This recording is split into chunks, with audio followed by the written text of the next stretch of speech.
Al-aslu fil asya' al-ibahah. Hukum asal segala sesuatu dalam Islam boleh. Hukum asal sesuatu dalam Islam bukan haram. Al-aslu fil asya' al-ibahah. Hukum asal segala sesuatu adalah boleh. Makanya yang mesti ada itu label haram, bukan label halal. Karena hukum asalnya adalah halal. Kalau sudah halal dikasih label halal kan berarti 2 kali lipat.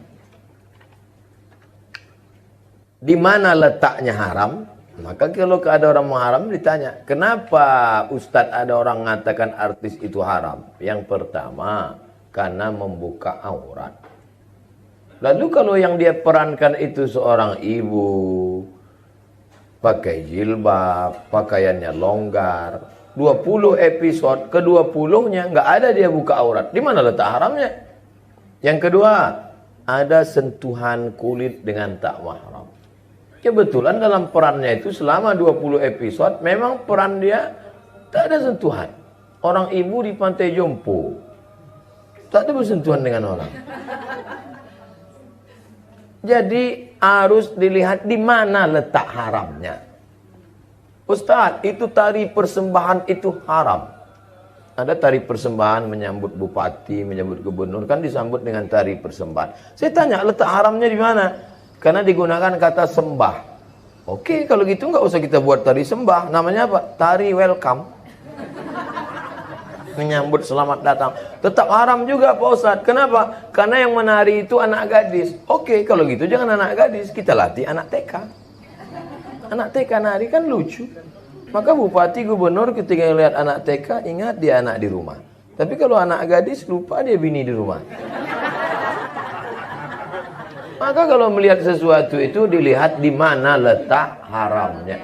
Salah satu sampel yang saya beri adalah haram karena membuka aurat, haram karena berapa banyak orang mengirim saya film-film pendek 5 menit yang tidak ada unsur haramnya tapi menyentuh hati. Yang paling saya ingat adalah ketika seorang gila tidur di depan ruko. Dia usir, dia ini. Tapi ternyata orang itulah yang menyelamatkan dari pencuri. Tidak ada unsur haram di situ. Kenapa kita tidak pernah berpikir membuat film-film kemanusiaan tanpa mempertontonkan aurat, tanpa melanggar ajaran agama? Kenapa tidak buat film pendek yang menyentuh? Satu lagi film dari Cina, itu Thailand, yang film Cina pernah. Seorang direktur perempuan numpang di mobil karyawannya, mobil biasa. Akhirnya di tengah jalan, preman-preman orang kaya ngamuk, disangka ini perempuan biasa, dia telepon, rupanya dia atasan, datang helikopter, akhirnya ketakutan. Enggak ada tuh buka aurat. Padahal dari bukan negara Islam. Kenapa kita tidak pernah berkarya dengan karya tanpa merusak ajaran agama kita, tapi yang kita sentuh adalah hati orang. Mudah-mudahan dengan ibu-ibu artis, kawan sahabat artis, berhijrah, tahajud, beribadah, Allah berikan ilham. Kita menyebutnya ilham, tapi kita menyebutnya good idea. Tiba-tiba muncul ide-ide kreatif untuk membuat penulis cerita, untuk membuat, sehingga nanti akan keluarlah film-film pendek. Mungkin tidak difilmkan di bioskop, tapi justru follower, viewernya lebih banyak daripada bioskop. Berjuta-juta. Film agama Ustadz sekarang paling tinggi ditonton 800.000 orang. Film agama paling tinggi 800. Dilan 6 juta. Tidak ada agama.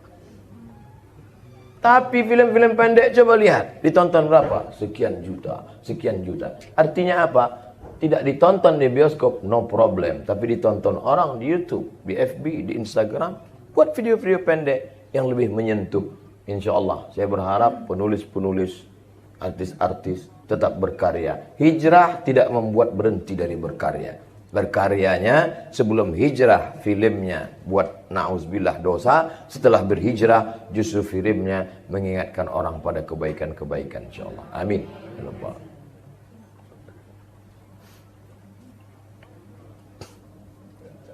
Assalamualaikum warahmatullahi wabarakatuh. Wassalamualaikum semuanya. Waktu zaman jahiliyah lah istilahnya, kita kan belum berhijab gitu. Terus kita ada diri kita di YouTube dengan sepertinya dosa jariah gitu. Bagaimana ya Ustaz untuk mengantisipasi dosa itu agar tidak terus-terusan, sedangkan kita minta ke YouTube nggak bisa menjadi terus dan sebagainya. Satu, keduanya ada yang bilang bahwa belum yakin, orang bilang bahwa maulid itu adalah bid'ah gitu. Kemudian saya kebetulan memang punya grup sholawat di website, tapi pakai musik gitu, belum pakai hadroh. Itu hukumnya gimana? Assalamualaikum warahmatullahi wabarakatuh. Tangan ini dulu membunuh orang paling mulia. Yang bicara namanya laki-laki berkulit hitam Wahsy. Wahsy budak hamba sahaya yang dijanjikan dapat duit merdeka kalau bisa membunuh Hamzah. Maka dia bunuh Hamzah. Kata Wahsy, tangan ini dulu waktu jahiliyah sangat hina karena membunuh orang paling mulia, Sayyidus Syuhada, perang Uhud tahun ketiga. Bagaimana dia cara menebusnya? Tangan yang bergelimang dosa itu juga dia pakai untuk membunuh nabi palsu bernama Musailamah Al-Kadzab di kampung Yamamah pada masa pemerintahan Abu Bakar Siddiq. Tangan yang sama. Begitu juga wajah yang sama, action yang sama, merubah film-film yang lama menjadi film baru yang bernuansa hijrah, mengingatkan orang. Maka insya Allah ada sentuhan-sentuhan di situ yang mengingatkan kepada penonton, tolonglah hapus, buang file-file yang lama yang kalian simpan. Apakah dengan pesan lagu? Tidak mesti ceramah, tidak mesti artis lalu ceramah, Assalamualaikum hai seluruh Indonesia, kalian delete semua filmku ya gitu. Dengan bahasa dia, dengan bahasa tubuh atau dengan bahasa kiasan atau dengan supaya, dan saya yakin orang yang sudah ngaji melihat itu, kasihan kita delete. La yukallifullahu nafsan illa wus'aha. Allah tidak akan membebani orang lebih dari kemampuannya. Mudah-mudahan illa man taba, siapa yang taubat, wa amana, beriman dengan iman yang benar, wa amila amalan salihah, beramal saleh. Kalau tiga ini dia lakukan, ulaika, mereka itu yubaddilullahu sayyiatihim hasanat. Semua perbuatan dosa mereka dulu bukan diampuni Allah, diganti Allah dengan pahala-pahala kebaikan. Mudah-mudahan ibu bapak termasuk yang diganti dengan pahala kebaikan. Dua, masalah maulid itu bid'ah. Yang jawab bukan Abdul Somad, Al-Hafiz Ibnu Hajar Al-Asqalani. Kalau disebut Al-Hafiz berarti hafalan hadisnya 300.000 hadis. Kemarin pada tanggal 10 Muharram, ibu puasa apa enggak? Puasa. Namanya puasa Asyura. Kenapa puasa Asyura? Karena hari itu Allah menyelamatkan Musa. Padahal Allah menyelamatkan Musa satu kali. Tapi diulang bertahun-tahun. Apa hubungannya dengan maulid? Kalau selamatnya Musa boleh disyukuri, maka adakah nikmat yang lebih besar daripada selamatnya Musa? Ada. Apa dia? Lahirnya Muhammad sallallahu alaihi wasallam. Buka itu nama kitabnya Al-Hawi lil Fatawi. Maulid boleh. Yang ngomong siapa? Al-Hafiz, hafal hadis 300.000 hadis. Ada ulama hafal hadis 300.000 hadis mengatakan maulid boleh. Ada ustadz hafal 3 hadis kalau laptopnya hidup. Al ilmu fil laptop. Tiba-tiba membid'ahkan maulid. Saya nggak maksa ibu bapak ikut saya, tapi saya cuman mau ngasih tahu saya ikut Al-Hafiz Ibnu Hajar Al-Asqalani. Bapak ibu mau ikut ustadz laptop 3 hadis terserah. Ada lagi nggak Pak Ustaz? Imam Jalaluddin Abdurrahman As-Suyuti. Hafalan hadisnya 200.000 hadis.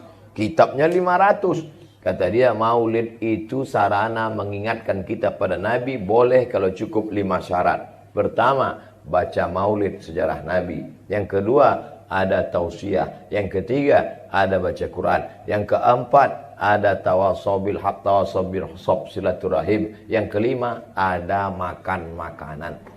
Karena dulu mereka buat maulid itu bersedekah memotong kambing 3.000 ekor, memotong sapi 1 ekor, penuh jalanan, dan piring manisan-manisan. Maka kalau dianggap hari ini kita buat maulid, cukup sudah syaratnya. Ada mengenang Nabi, ada tausiah, ada silaturahim, dan ada makanan-makanan. Masya Allah. Maka dari tadi saya tidak melihat ke sana, takut hilang bahan konsentrasi. 3. Tentang masalah musik. Buka nama kitabnya Fiqhul Musiqa wal Aghani. Fikih musik.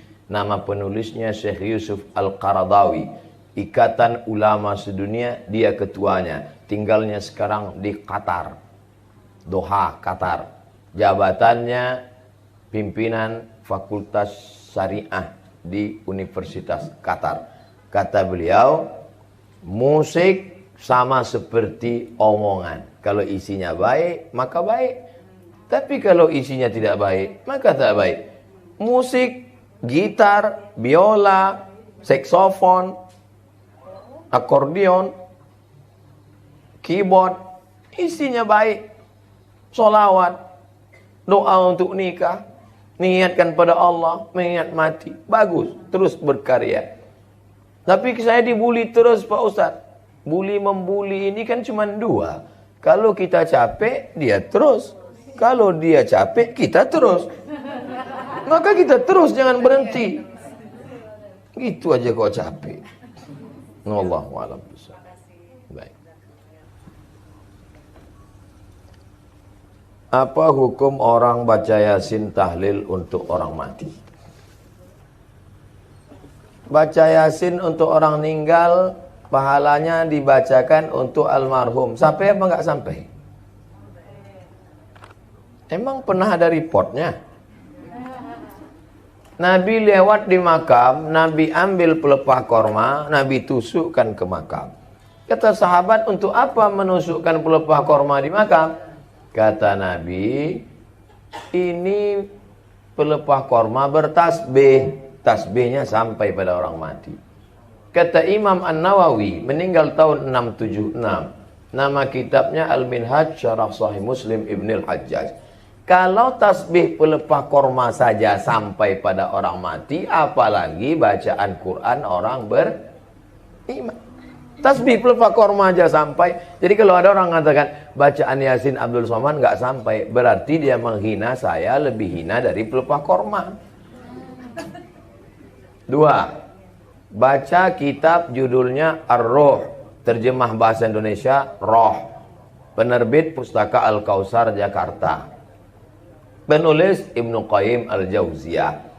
Ketika anak Umar bin Khattab, namanya Abdullah bin Umar bin Khattab, meninggal, dia pesan, nanti kalau aku mati, bacakan pada bagian kepalaku awal Al-Baqarah 5 ayat, alif lam mim sampai wa ulaika humul muflihun. Pada bagian kakiku bacakan 3 ayat ujung Al-Baqarah yang selalu kita baca, lillahi ma fis samawati wa ma fil ard.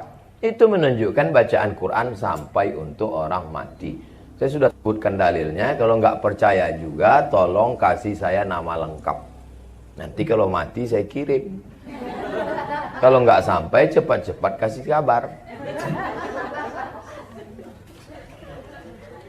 Tahlil, la ilaha illallah, la ilaha illallah, la ilaha illallah. Itu arti tahlil. Habis itu, ya Allah sampaikanlah tahlil kami kepada orang meninggal. Apa kata Imam Ibnu Taimiyah? Namanya Ibnu Taimiyah. Nama kitabnya Majmu' Fatawa. Man halala sab'ina marratan. Siapa yang bertahlil 70 kali. Summa ahda sawabahu lil mayyit. Kemudian dikirimkan hadiah pahalanya ke mayat. Intafa'a bihi, pahalanya sampai. Kurang apa lagi? Ustaz marah nih? Enggak, memang begitu gayanya. Apa syarat kita boleh menjamak sholat? Jamak qashar, zuhur 2, asar 2, syaratnya harus safar, musafir. Jarak musafirnya berapa? 89 km. Kalau payah ngingat 89, ingat aja Wali Songo 90. Cici loro telu papat lima enam pitu wolu songo 9. 90 boleh qasar. Adapun jamak, ini jamak zuhur tetap 4, asar tetap 4, maghrib tetap 3, isya tetap 3 pada saat kondisi darurat tingkat tinggi. Kakak kita kemo, tidak ada musafir karena rumah dekat samping rumah sakit. Kemo dari jam 8 pagi sampai jam 8 malam. Gimana sholat maghrib dengan sholat isyaknya? Jamak tapi nggak pakai qasar. Gimana sholat zuhur dan sholat asarnya? Qadha. Karena kalau kan bisa sholat gini Pak Ustadz, orang kemo nggak bisa, bergeser dikit kabelnya terbakar, urat-urat. Maka dia berapa jam? Mudah-mudahan saudara kita yang kemo sehat. Saya ulang sekali lagi, kalau dia qasar mesti ada safar, mesti ada musafir. Tapi kalau tidak, darurat tingkat tinggi, maka boleh jamak tapi enggak qasar. Tapi daruratnya tingkat tinggi, dokter operasi 5 jam. Dari start jam 12, start jam 11 selesai. Nah, itu jamak takhir. Karena 11 belum masuk waktu zuhur. Nanti selesai operasi, asarnya 4, zuhurnya 4. Jamak tidak pakai qasar. Karena kalau dia tinggalkan pasien mati. Tapi jangan gara-gara ini dikit-dikit jamak. Dikit jamak. Ente kok jamak sih? Kondangan. Arisan jamak, kondangan jamak.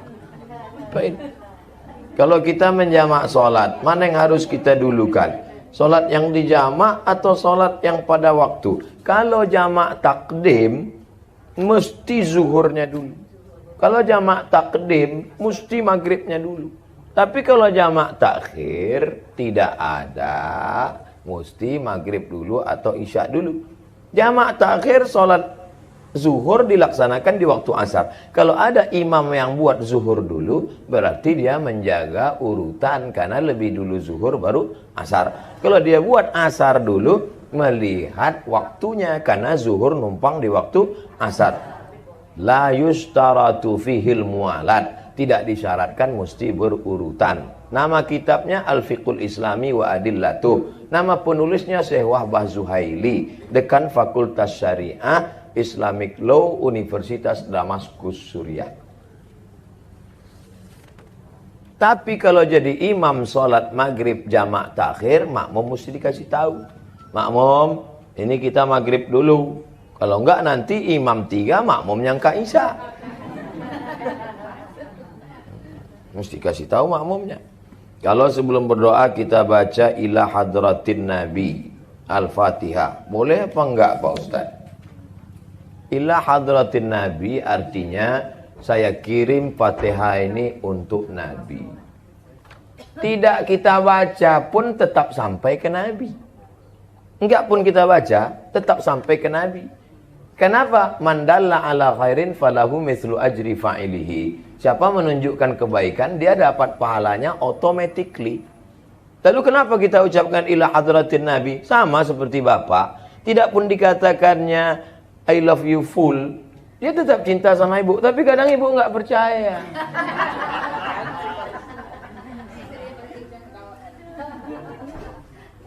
Speak up, kata dia.